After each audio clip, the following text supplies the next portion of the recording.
Today we have a compendium battle for you. We will be pitting the Death Guard against the Grey Knights. Extreme durability versus extreme levels of rerolls. I will be piloting the Death Guard. I've opted to go with 2 Plague Marine fire teams. The Poxwalker fire team would only get chewed up against the melee superiority of the Grey Knights, so having the extra firepower from the Marines seems more important. I will be fielding a champion with a Power Fist and Plasma Pistol, as well as a fighter with a Bubonic Axe and Mace of Contagion, giving me the option between mid damage and stun or higher damage and rending in melee. He will be equipped with a Filth Sensor and Virulent Rounds. A gunner with a Melt-A-Gun. Against the 11 health Grey Knights, a Plasma Gun could be fine, but the Grey Knights have abilities to restrict shooting against them outside of 6 inches, so most of the fighting will be mid-range. I'll also have an Icon Bearer with Virulent Rounds. And to finish out the team, I will have 2 Warriors, both with Virulent Rounds and 1 with a Plague Bell. My friend will be piloting his Grey Knights. He'll have a Justicar with a Nemesis Force weapon. As well, he'll be fielding 4 Grey Knight Warriors, all with Nemesis Falcons.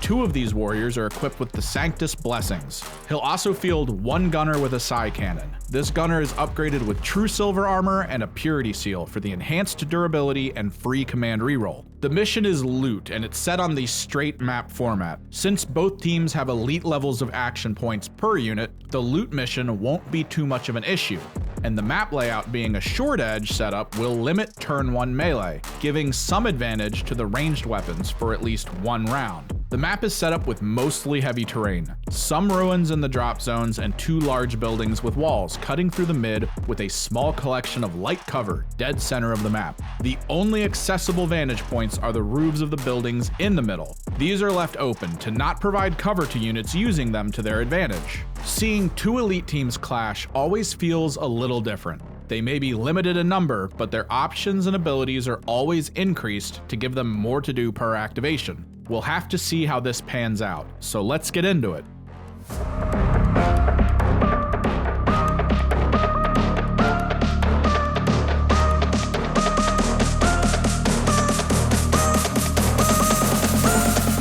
Setup initiative is rolled in favor of the Grey Knights, 2 to 6. The Grey Knights choose to go attacker, forcing the Death Guard to set up their units first. 2 Death Guard warriors are placed in engage to the north and south of the center line. They're placed in a way that will limit the amount of ranged attacks they can take. And since they're placed in engage, this can also be used to either bait opponents to start the game in engage to try to go for them, or it could force more enemies to go into conceal, causing them to not really be able to cause too many problems in combat in turn 1. In response, 2 Grey Knight warriors are placed in conceal, south and mid of the field. The Death Guard Melt-A-Gunner is placed in conceal to the north, and an Icon Bearer is placed in engage to the south, reinforcing the units that are already in. The Grey Knight Justicar is placed to the north in conceal, and a warrior reinforces the middle, also in conceal. The Death Guard Champion is placed to the north, and a fighter reinforcing the bottom, both concealed. A Grey Knight Psi Cannon is placed to the south in engage, and a warrior up north to assist the Justicar in conceal. A very cagey start for the Grey Knights, and the Death Guard have a little bit of options for whether or not they want to fight or shoot in turn 1. With the setups complete, we go to the scouting phase. Both teams go for Fortify for a bonus barricade. This barricade is a little special though. Normally barricades can only be placed on the surface of the actual kill zone, whereas the barricades that come from Fortify can be placed on top of vantage points. Because of this, both barricades are placed on top of the buildings in middle. This will provide cover to any unit that decides to use them to have vantage over all the enemies on the ground. This also means that the first turn initiative is a tie, resulting in the Grey Knights choosing to have the first activation.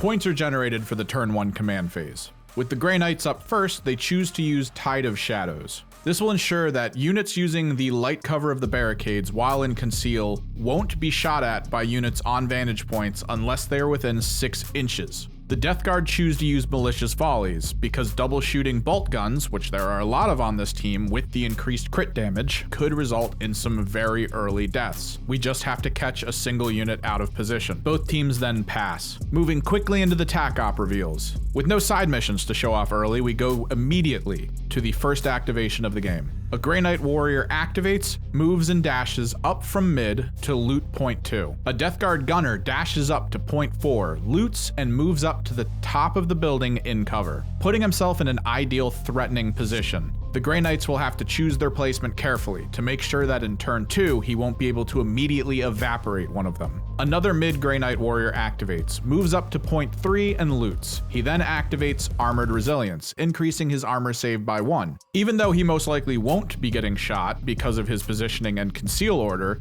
it is worth doing this when you have extra action points. This kind of thing is mostly to get into the habit. A Death Guard warrior in middle activates and gains the Dig In tactical ploy. It moves up to a window in middle, activates Plague Bell, and then the Dig In ability for +1 to his defense stat. The Plague Bell will provide increased movement range to nearby Astartes members. One of the Death Guard's biggest weaknesses is their mobility. This will try to fix that a little bit. A Grey Knight warrior along the back moves up and activates Armored Resilience. The Death Guard fighter moves and dashes up to a barricade and loots point 5. The Justicar moves and dashes towards point 1. Armor up. The Death Guard Icon Bearer moves up to point 4 and activates his banner's ability. Local Death Guard units will now be able to reroll their 1s on disgustingly resilient checks. A Southern Grey Knight warrior moves and dashes over the wall and loots point 6. The Death Guard champion moves and dashes over the wall and hunkers down on the corner, his limited movement preventing him from looting point 1. The Grey Knight's Psy Cannon activates and moves to the top of the building, in cover. Astral Aim for the no cover rule is cast. He then opens fire on the Death Guard fighter. 4 hits. A Purity Seal is used to re-roll the fail into yet another fail. The fighter puts up 2 saves and command re-rolls one of the fails into an actual success. 4 damage, and after all the disgustingly resilient rolls and re-rolls, 3 damage goes through. 9 health left. The last Death Guard activates. The warrior moves up and takes shots at the Psy Cannon. 2 crits and 2 hits. A pretty brutal roll. The Psy Cannon decides to retain 1 save. After making 2 defense rolls, he gains another save and a fail. He opts to use a command point to re-roll that fail. This is a fairly good idea for a unit that has a 2+ armor save. Sadly, he rolls a 1 into yet another 1. 10 damage goes through, 1 health left. He takes on a second volley of bolter fire. This should normally spell death for the 1 health Grey Knight. However, the Death Guard only musters a single hit from the 4 shots. The retention save covers it. This ends turn 1. The Death Guard keeping several units in engage for the opening turn ended up being very beneficial, putting the Grey Knight Gunner in a state of being injured for the rest of the game. However, their limited speed has provided the Grey Knights a point advantage early. The Death Guard currently sit at 2 points, and the Grey Knights at 3. These are all main mission points, as no TAC ops have been revealed yet. We'll have to see how these side missions swing the match. Let's head into turn 2.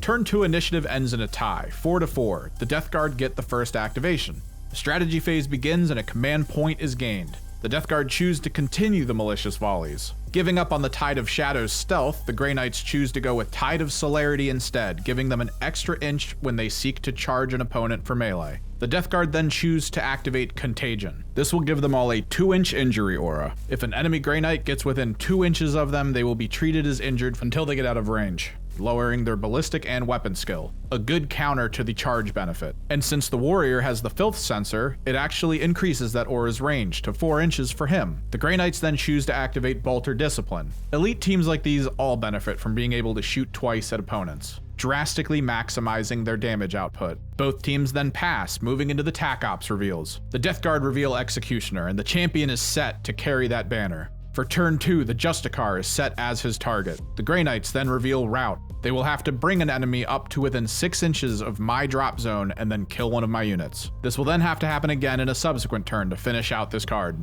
The Death Guard have nothing further to reveal. The Grey Knights reveal Eliminate Guards and sets the fighter as the target. With nothing else to show, the first activation begins. The Death Guard champion activates, swaps to engage and moves across point 1. Still managing to stay on it while getting within range of the Justicar to be able to shoot, he loots the point and then opens fire with an overheated plasma pistol into the Justicar. 3 hits and a crit. An overheated plasma pistol reduces the Justicar's defense to 1, and with a damage line of 5-6, there is nothing keeping the Justicar alive. He gets converted to a pile of molten metal, revealing the Headhunter Tac Op and gaining 2 points, as well as scoring 1 on Executioner. A Grey Knight Warrior activates on point 2, swaps to engage, loots, and then charges the Meltagunner on top of the building and fights. Tide of Celerity helping in this. The Death Guard has 3 attacks on 3s, but only manages to hit a single time. The Grey Knight gets 5 attacks on 3s, with everything being able to be rerolled. After all the rerolls, he only manages 3 hits. There is a little bit of an error here though. I completely forgot that I had the Contagion aura for this first interaction. Because of this, I allowed 4 attacks to go through from this Grey Knight. For the opening dice, the Knight uses it to strike the Death Guard. In response, the Death Guard uses his single dice to parry one of the attacks. 2 attacks follow up. In total, the Grey Knight does 12 damage, which normally would kill the Death Guard, so it's down to the disgustingly resilient rolls. I need to make at least 1 or I'll die. Managing 2 rolls of 5+ across all the dice, he lives with 2 health. The Plague Father's blessing is upon him. The Death Guard fighter activates, loots point 5, and then moves and tucks himself away in safety in hopes to prevent eliminate guards. The Grey Knight Psy Cannon activates and targets the champion. His injury lowers his ballistic skill to 4+, only managing a hit and a crit. The champion rolls 2 saves, negating the crit. After disgustingly resilient, the 4 damage is reduced to 2. The Psy Cannon then drops down to hide from return fire. A Death Guard warrior activates, moves and dashes over to point 6, and opens fire on the Grey Knight warrior on the point. His position will hopefully prevent this unit from looting during its activation. 2 hits, 1 save in response, 3 damage. Not the best outcome, but this risk is needed to prevent the Grey Knights from keeping their points advantage.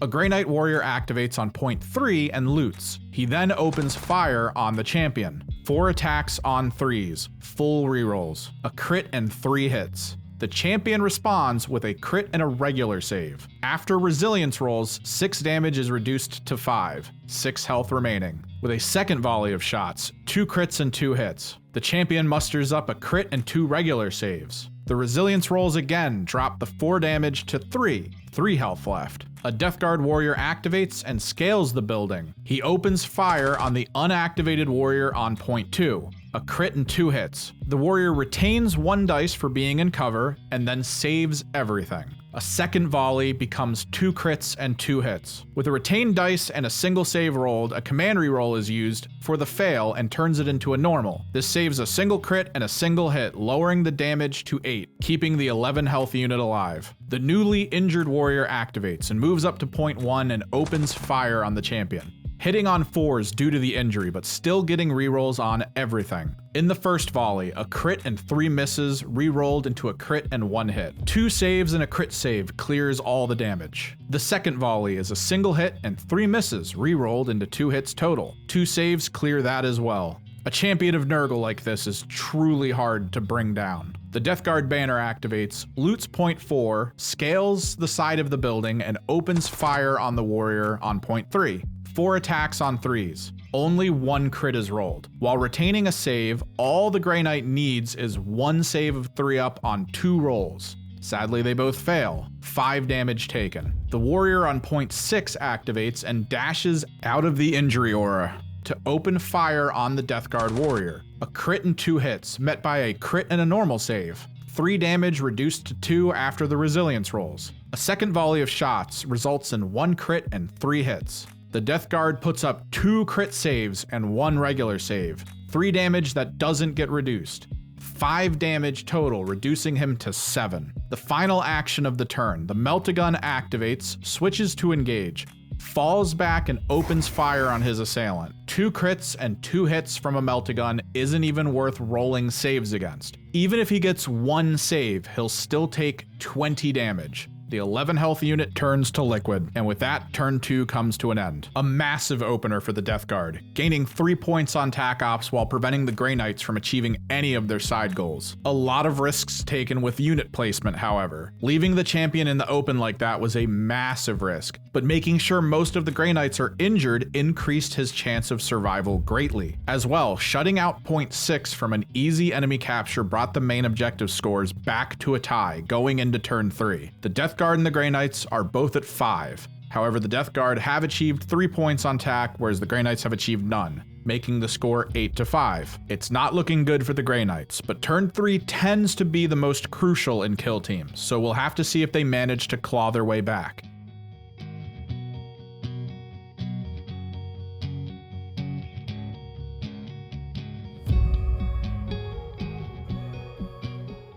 Turn 3's big initiative roll ends up as a 4-3 in favor of the Grey Knights. The strategy phase begins and command points are generated. The Grey Knights use Bolter Discipline, keeping the active double shoot going. The Death Guard choose to pass. The idea here is that the Grey Knights have shown their plans with Bolter Discipline being active. The Contagion aura might not be as useful if the enemy is trying to stay away from you while shooting. The Grey Knights also pass, and the Tac Ops phase reveals no new cards. The Death Guard Executioner card sets the Grey Knight Warrior on point 1 as its target, and then the Grey Knights set the Champion as their target for Eliminate Guards. The injured Grey Knight Warrior on point 1 charges the Death Guard Champion. After all the Relentless rerolls, 2 crits and a hit are put up. The injured warrior has gone hero mode. The champion only musters up 2 hits. Everything will be down to the resilient roll. With the opening crit, the champion has to reduce the 5 damage by 3 in order to kill the Grey Knight warrior. Sadly, Nurgle's blessing turns away from him and he fails. A command point is spent on Effluent Demise, doing 1 damage to the 3 wound warrior as the champion falls. A point for the Grey Knights is scored on both Rout and Rob and Ransack, as well as Eliminate Guards. Point 1 is then looted. A pretty big opener for the Grey Knights. A Death Guard warrior is activated on point 6, opening fire on the nearby Grey Knight. 3 hits against 1 crit save, 6 damage on an 8 health unit, following up with a charge and a fight. Rolling 1 hit brings down the Grey Knight and reveals Rob and Ransack for a point. The warrior on point 3 moves to point 2 and loots. He then opens fire on the Meltagun. After rerolls, he retains 4 hits. Retaining 1 save and rolling an extra has 2 hits go through. Failing at least 2 resilience rolls spells death for the gunner. The Death Guard warrior on the roof activates and opens fire on the Grey Knight warrior on point 2. 2 hits and a crit. The Grey Knight retains a save and picks up an extra save, 5 damage from the crit. He finishes by dropping to point 4 and looting. The Psy Cannon activates and moves up to point 3. He then loots this and opens fire on the Icon Bearer. 5 attacks on 4s due to injury. 1 crit and 1 hit, which is immediately saved by the Icon Bearer. No damage done. In retaliation, the banner activates and returns fire. Only landing 1 hit, the gunner manages the save, but just barely. He then charges the warrior on point 1 and fights. Landing 1 hit, he brings the warrior down. The Psy Cannon overwatches the Icon Bearer. 5 ups after injured and overwatch reductions. 1 hit that is easily saved. For the last activation, the fighter moves to point 5, loots and dashes into cover. At this point, scoring is called. Ending turn 3 actually has both teams in a dead heat. They are both tied at this point at 11 and 11. However, because of unit positioning, as well as the condition of most of the Grey Knights on the field, the final score is determined based on 2 things. First up, we check to make sure that the Grey Knights get the initiative, and they do. And after concepting out the perfect first turn, the maximum potential score by the Grey Knights is decided on, against what will be the achievable score by the Death Guard. So let's take a look at our conclusion.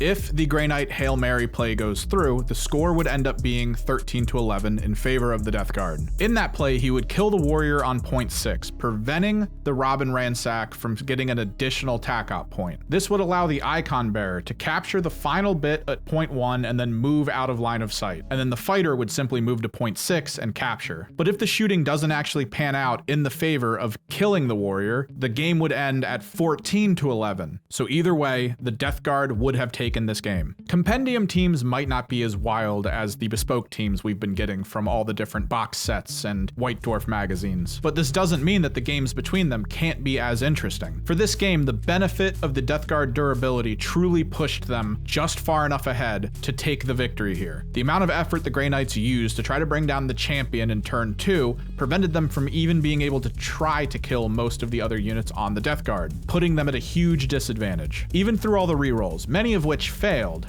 They just couldn't put out the damage needed. I hope you enjoyed this battle report. If you did, don't forget to hit that like and subscribe button. And if you're interested, check the description below. I have links to my Twitter as well as a community Discord down there. Let me know in the comments if you're interested in any other potential games. Between me and my friends, we do have many of both the compendium and bespoke teams at the ready to try out. Thank you guys for watching. I am Kimmerix, and I'll see you in the next one.